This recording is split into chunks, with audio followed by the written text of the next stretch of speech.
Mahalaga nga ba ang pagsasalin? Ano nga ba ang pagsasalin?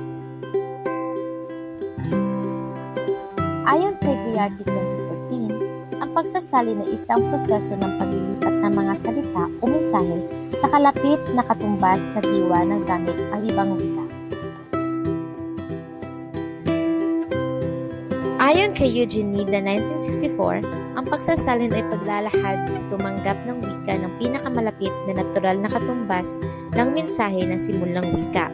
Una ay sa kahulugan at pangalawa sa estilo.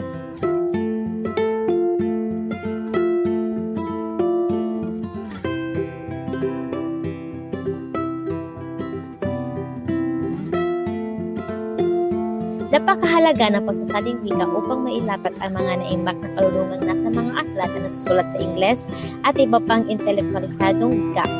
Tumutulong din ang pagsasalin na magkaroon ng mga bagong impormasyong kultural ang mga eskolar na babasa ng salin.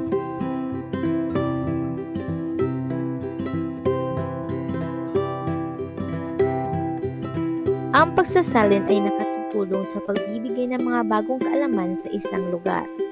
Mahalaga sa pagsasalin na malaman ang kasaysayan at kultura ng tekstong pinagmulan upang malaman ang wastong gamit ng wika at balarila ng teksto. Mahalaga sa pagsasalin na isaalang-alang ang mga mambabasa dahil dito mas mapapalawak ang nakakaunawa ng tekstong isasalin. Kailangan maging maingat sa pagsasalin ng mga teksto na madami na nakabasa upang sa pagpapakilala nito sa ibang wika ay hindi mabaliwala ang orihinal na estilo. Nagkakaroon din ng pagkakaunawaan at interaksyon ng dalawang wika.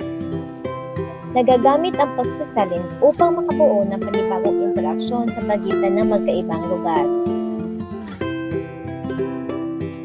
Nakatutulong din ang pagsasalin upang maunawaan ang wika, kultura at kasaysayan ng ibang lugar gamit ang iba't ibang teksto o akda.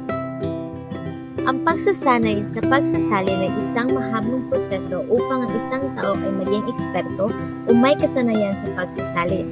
Kinakailangan na matutunan natin ang salin ng salita sa tunay nitong gamit kaya sinasabing di sapat na gamit ang diksyonaryo upang maging batayan sa pagsasalin.